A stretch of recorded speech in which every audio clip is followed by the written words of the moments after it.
Thank you, judges, esteemed guests, and students coming out here today. We are taking Durham Medical.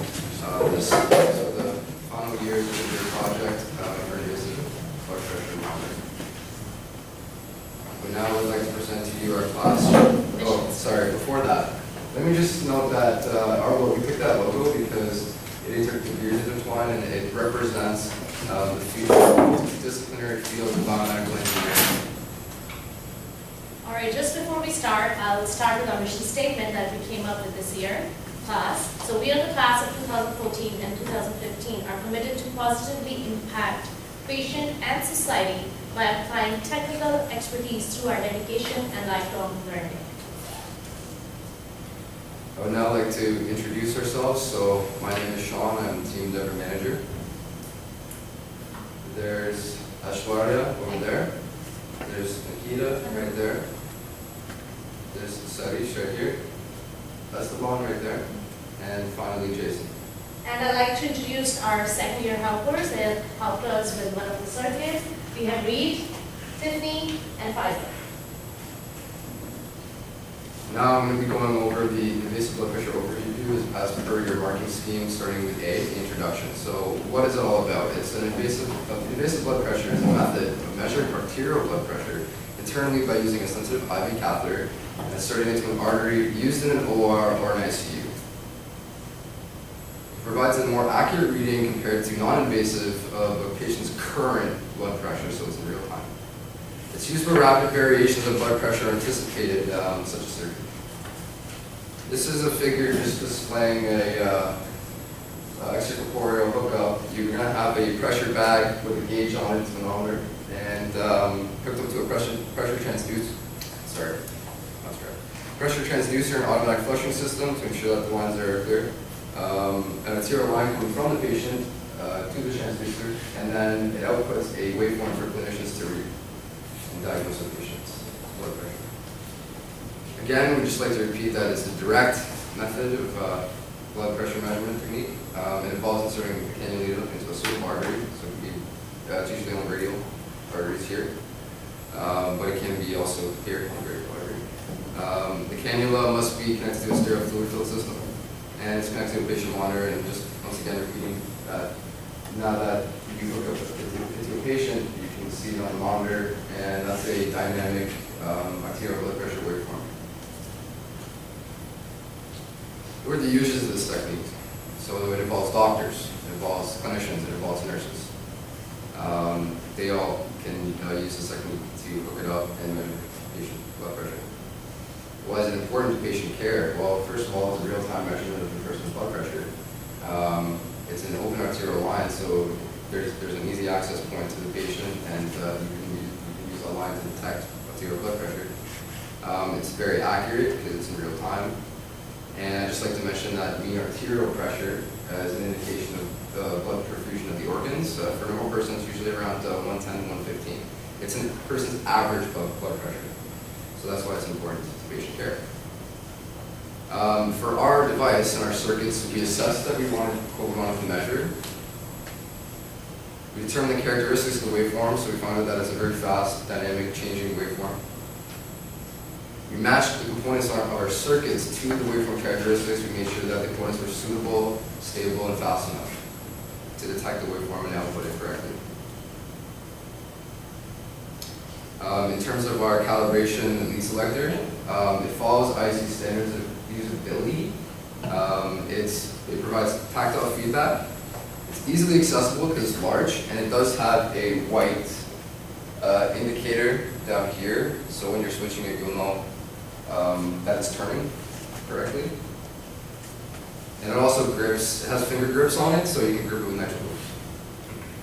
Now I'm going to discuss how our presentation is going to be laid out. So we have the sections, so that's the questions that we are answering to you. In red font, the clinical perspective will be given, and in green font, the biomedical engineering or technical perspective will be given. The sequence of our presentation is as follows.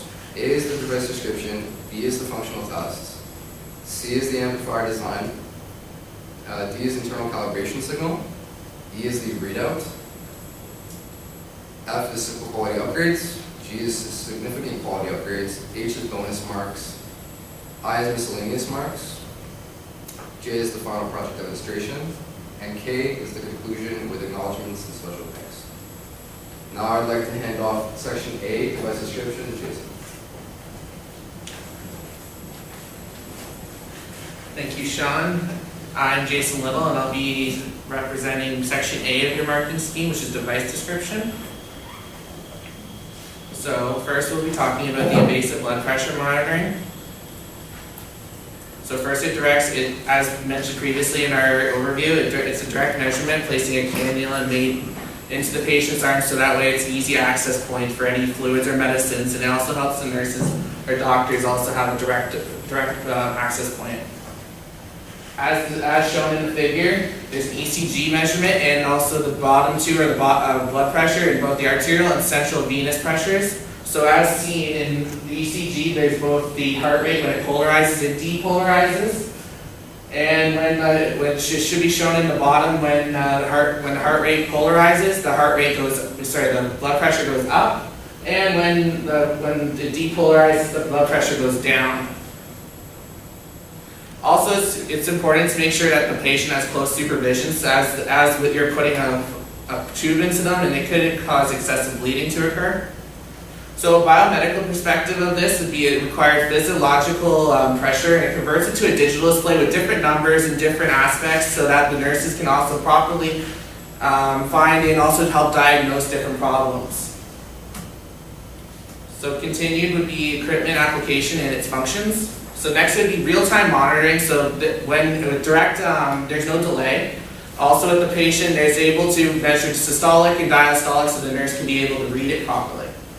Next would be the measurement of systolic, diastolic, and mean pressure. So systolic is basically when your heart is beating, systolic is when it's relaxing, and then mean pressure is the average of both of those put together. Next in the biomedical function would be zero calibration, where the doctors and nurses can properly zero it, make sure that it's not higher or below the necessary limits. Next would be gain adjust, so that way there's no clipping or no anything to the waveform. Next would be systolic and diastolic peak detection, so therefore making sure that the right peaks and the different alarms can work. So the usefulness of the invasive blood pressure monitoring in a clinical setting is it's real time. It provides an open line for innovation, so that way any time that a nurse or doctor has to administer anything to help lower the blood pressure or anything like that, they can do that. It's also very accurate. Next in the biomedical aspect is it determines the right number of invasive and non-invasive units available to the doctor. It also helps them make sure that they're going to perform the right application as well. So next in your marketing scheme, I'm going to be talking about B, which is our functional tests. So next would be our gain function. So it's used to adjust the gain of the wave, so therefore there's no clipping or anything. It's just to help the nurses to make sure that they're accurately getting it. On our machine, there's a knob which is the BPM gain, which the nurses can again turn to make sure that the gain is properly demonstrated and can be properly administered. Next would be the zero calibration, which has to be calibrated every day due to the atmospheric pressure, which is also verified as 1 atmosphere equals 760 milligrams of mercury. So this also calibrates it, so it's a reference point. Our next would be our demonstration of our gain adjust, so that way that we can adjust it. Also, it's important to note that with our machine, it's that it automatically adjusts and calibrates to 0 as well.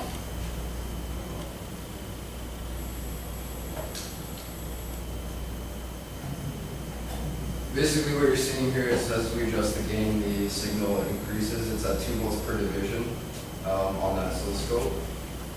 And I'm just showing that we can turn it all the way up and down. It clips there. And when we have the setting turned all the way down, it's the calibration knob is set up so that it's automatically zeroed by using a patient simulator as an accurate signal for reference. So next we're going to talk about the operation of the pressure amplifier and patient hookup. So that provides the nurses with confidence and to make sure that us as biomeds, its device is working properly. So as shown in the picture, there's an amplifier, and it's showing that from a small blood pressure wave, it's going through an amplifier, which then amplifies the wave to a larger setting so the nurse is able to see it, and that it can be reported on the output. So next would be checking the procedures for functionality of all controls and indicators. So on our machine, we have lights on the AC panel meters, so that way you're able to see it in the dark or any other low lighting settings.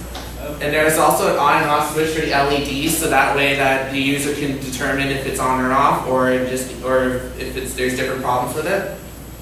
So next would be our zero cals. This is our simulator. So we're in this video, we're going to demonstrate that we're able to zero cal the machine properly, so that way it doesn't go above or below. And I'm going to turn it back over to Sean so he can describe this.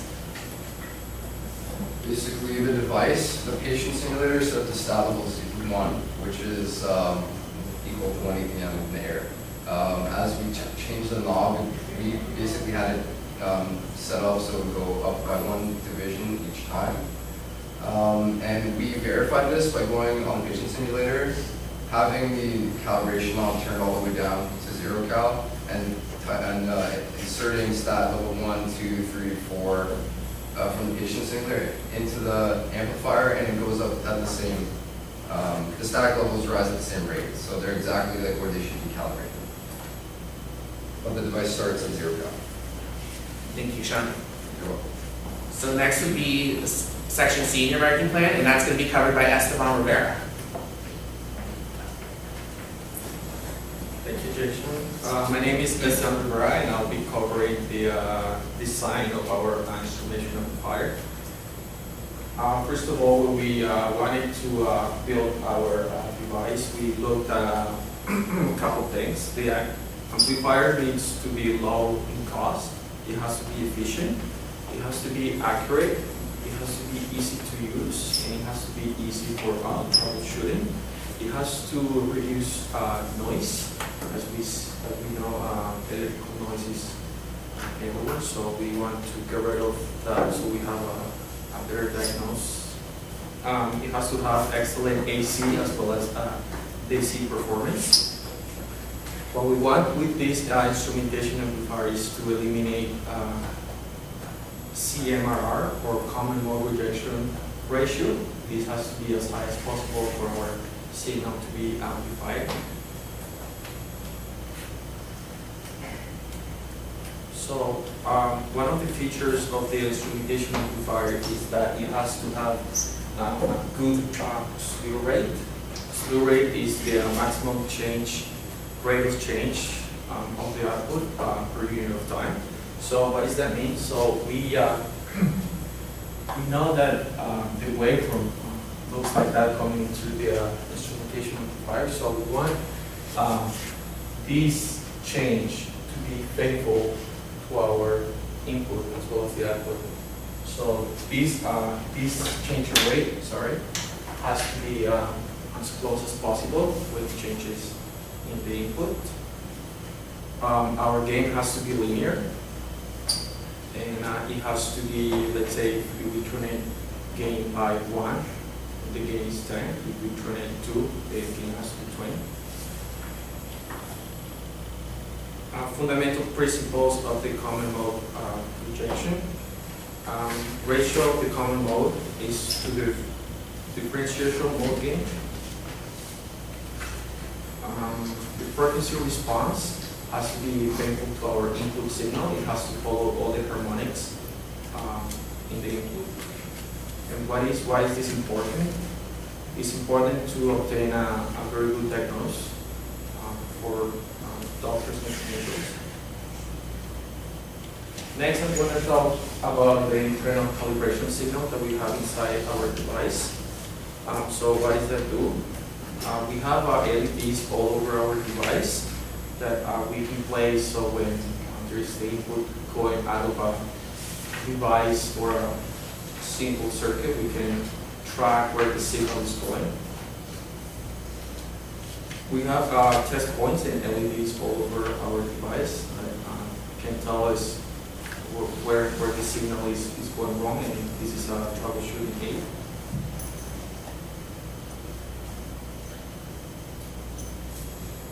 And this is important for nurses because it gives them confidence that the device is actually working and is doing what it's supposed to do.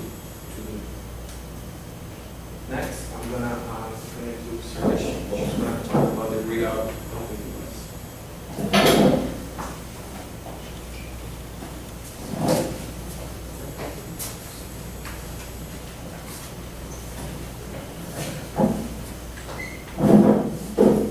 Readout of the device, which is our section E.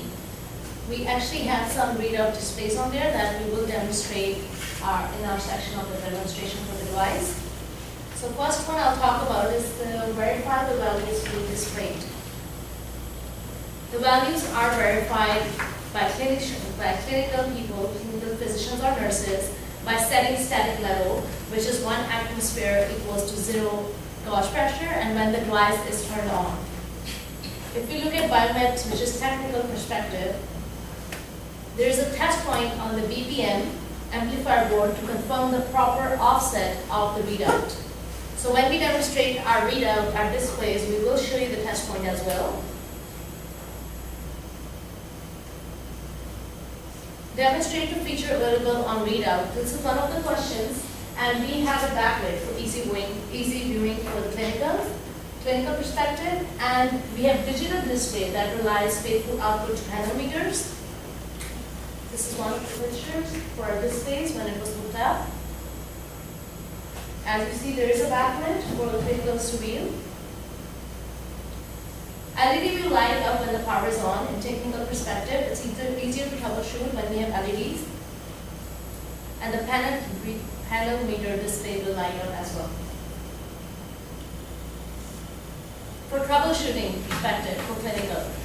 Well, when we have a display screen, and if the error message, for example, comes in and it lights up and there's error message saying error, then it's easier for clinicals to find out if they have hooked up some electrodes or anything wrong. In technical perspective, meters are set up to the power supply for the external power, and the indicator on device confirms there is power.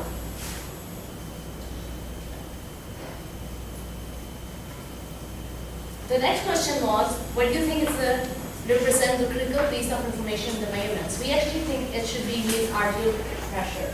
The reason why is because it's a perfusion pressure seen by the organs in the body, and therefore it is one of the vital measurements.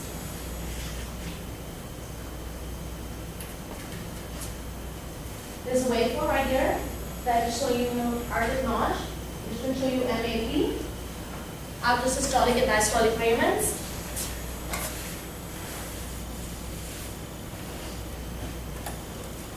Criteria for the design of the readout. What criteria we used is we have displays appropriate measurements for psychological pressure in real time, which is right here. We have displays, and as seen in the pictures, they are hooked up. In dark room, they will light up and they will illuminate any noise as well. Part F, simple quality upgrades. Our circuit assembly is neat. We have used minimum double wires. We have used the proper soldering techniques. Our component layout is placed on appropriate distance to make sure there is no short circuit occurring and nothing is touching each other. That's one of the pictures just to demonstrate one of the circuits.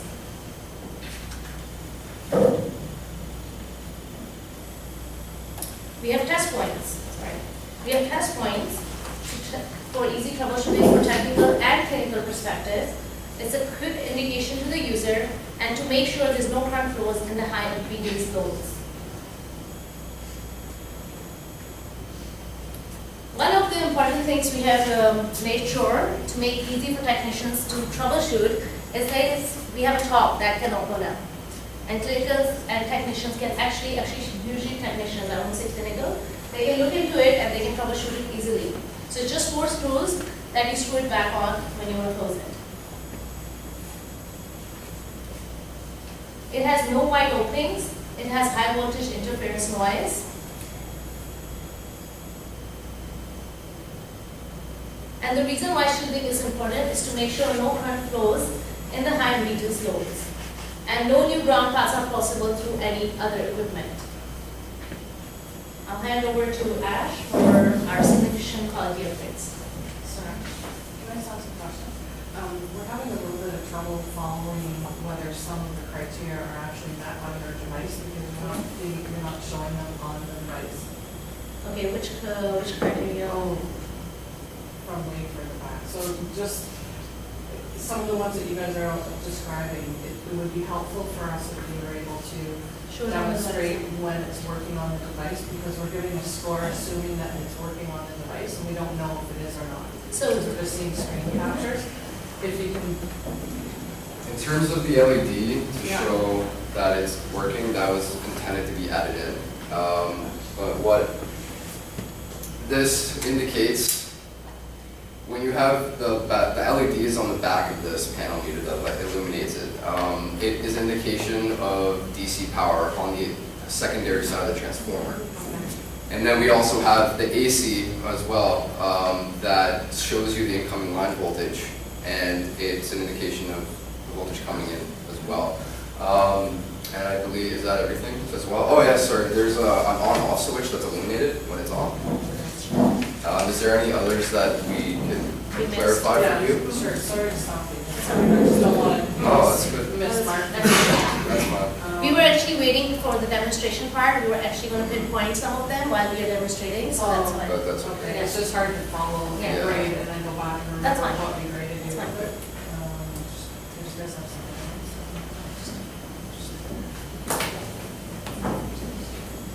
Okay. You okay? We should go ahead. Yeah, go ahead and then we'll ask. Thanks. Just if you can identify when you're showing us the numbers that you're referring to. Sean is right there and he can help us Perfect. with that. Okay, perfect. Thanks. Hi, everybody. I'm going to start with section G, which is significant quality upgrades. Our first upgrade was mean arterial pressure display, which is right there on the board. So about the clinical significance about the mean arterial pressure. Mean arterial pressure is it's actually called the perfusion pressure. So it's one of the most important. It's one of the most important calculation of measurement which is to be done, and it's usually in the range of 70 to 110 millimeter Hg. The equation that we use to actually calculate, and as a technical significance, this actually acts as an integrator, so we can actually see that like. Basically, the pressure readouts were going to be detected with the peak detector circuit for the systolic and diastolic. Diastolic would have had an inverter, so it detects that peak at the bottom. And then we were going to have mean arterial pressure hooked up to an integrator circuit. It averages the signal and gives you the average. Then that voltage readout was going to go to an Arduino or digital input to output what we coded or programmed into it, the actual numbers. But we weren't able to accomplish this, so that was just our intention. And the second upgrade we wanted to have is RFI choke, radio frequency interference choke. The significance of this choke is it can diminish all the noises which is coming from a radio frequency signal or any other devices, like a cellular phone or transformers, etc. And this choke which we have at the back, it will not allow the radio signals to come into the machine, neither will it allow it to go outside the machine, so it follows the EMC standards. And it makes the device more electromagnetically compatible, so that this device doesn't cause any interference with other devices. And now I request the second year students to come and talk about their portion of the project.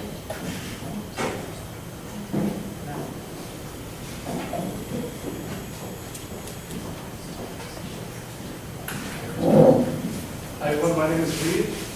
This is Tiffany and Present, and we help the third years by building a backup battery charging circuit. Okay, so backup battery charging circuit. So backup battery is implemented in case there is insufficient power to the ECG. Backup battery, in our case, we use 2 nickel-cadmium batteries. We'll keep the ECG running long enough to have the power restored to the device. That is, unless there is a serious power outage. The circuit will be built is designed to charge 2 nickel-cadmium batteries to maintain a fully charged status. Okay, so for the first stage, first stage acts as a voltage doubler. It takes 9 volts DC input and it'll average between 14.8 to 16.7 volts. This happens because the 9 volts DC goes to an astable vibrator. In this case, we're using the 555 timer. Now, producing a square wave of higher amplitude by increasing the duty cycle and frequency. I'm going to hand it off to Tiffany to explain. I'm going to hand it off to Faiza to explain the other 2 stages.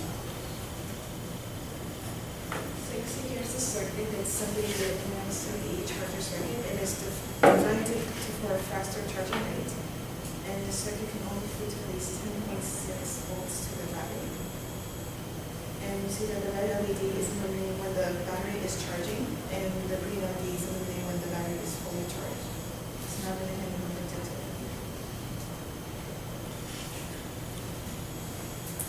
Alright, so the voltage coming out of the battery is a positive voltage.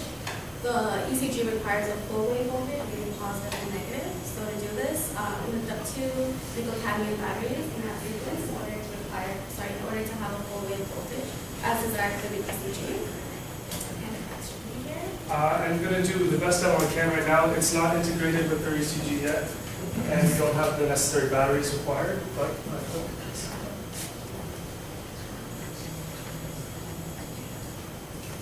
hard to see here.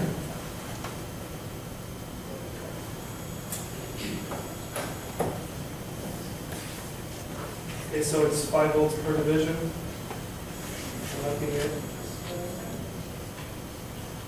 So we're getting just under 12 volts, which is good to overcharge the battery to make sure it maintains a full charge. I'm going to hand it back over to Nikita to finish the presentation.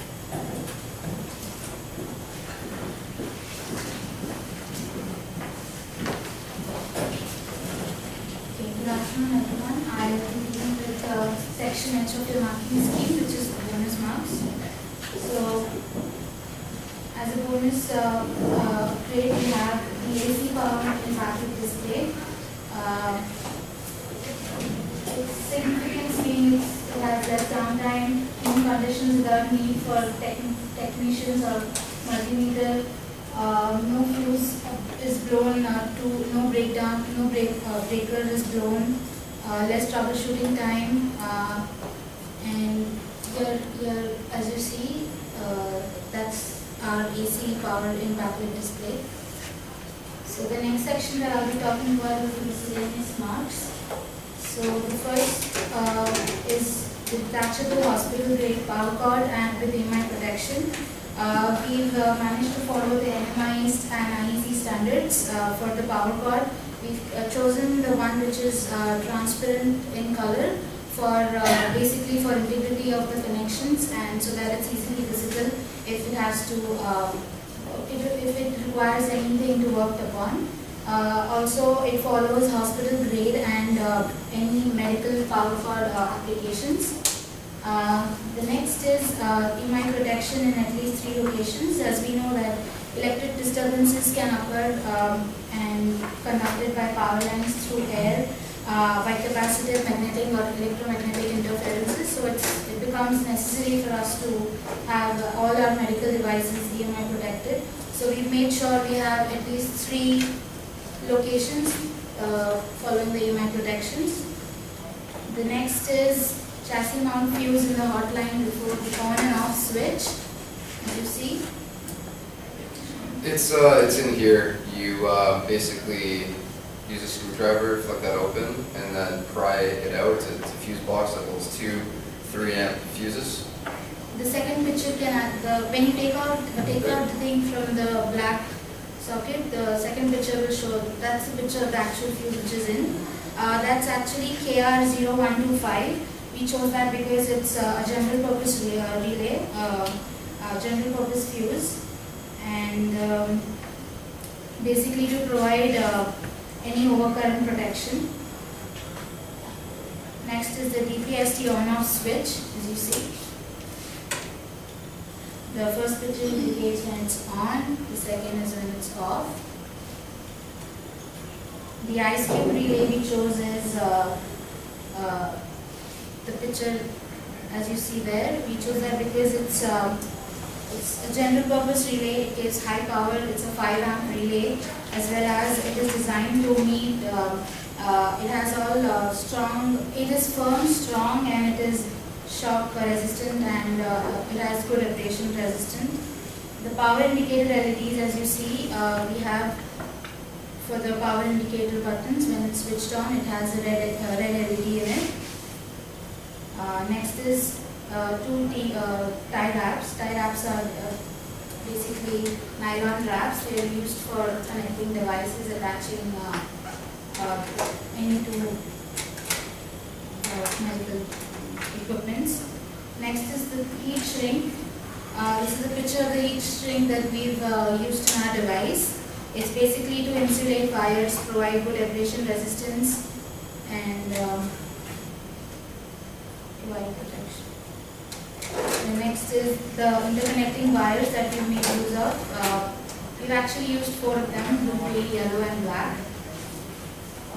Then all the wires are properly sheathed and braided.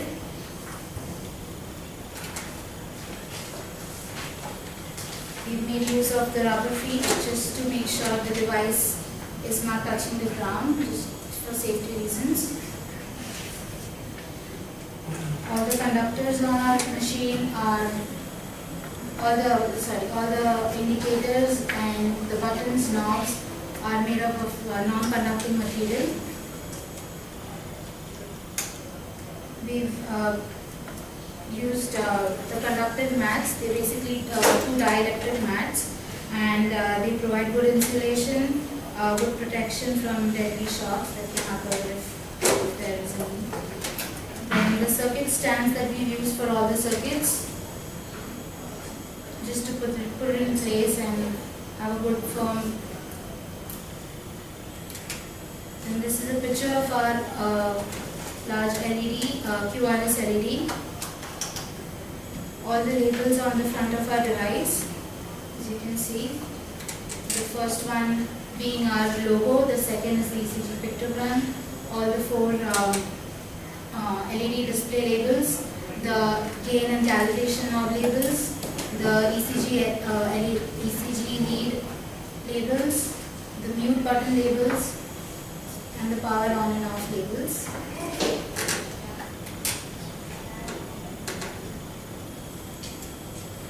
This is, I might have just missed number 12. Did you say there are nylon screws for specifically designed applications or what?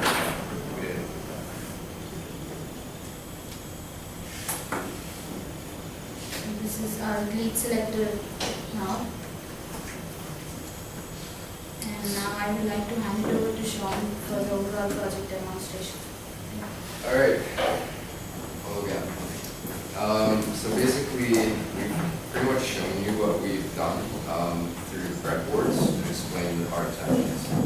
But basically, the device is hooked up properly to a transformer. We have rails here. I don't know if you can see. Sorry. We have rails here that supply our circuits with DC connections and ground. They're there, so they hook up to the transformer, and that'll be able to adequately power our circuits. As we described again, we have these backlit panel meters that can be interfaced with digital output from the circuit in the amplifier to show, the correct diastolic systolic and mean pressure. We have all the required non-conductive user interface parts. The knobs are all tactile, plastic, except for this one. Everything's labeled so the clinician can easily see everything and know what the function is of this button or switch or knob. And we have demonstrated through the pictures that we have the RFI choke in there. I don't believe I can say anything else. I mean, we do have the gain for the amplifier that we showed in the video previously, and we do have the calibration knob, which goes to each level. And I believe for the invasive blood pressure monitor, it's adequately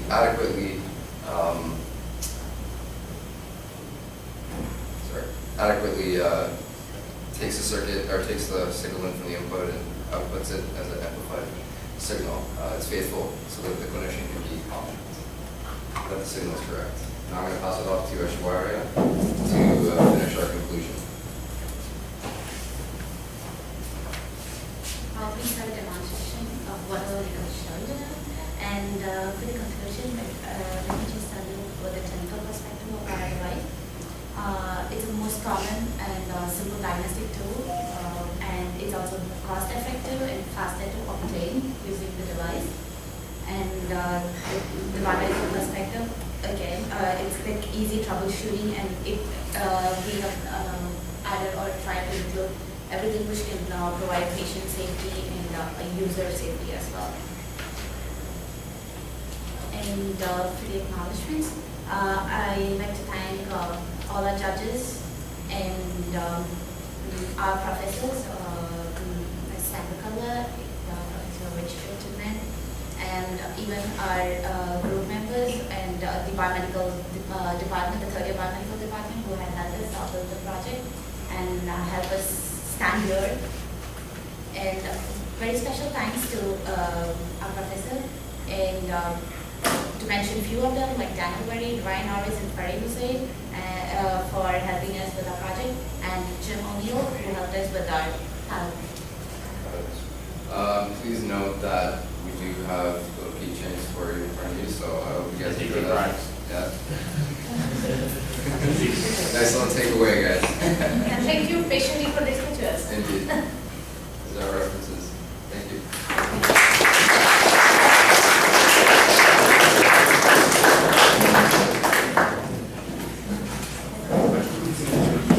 Any questions?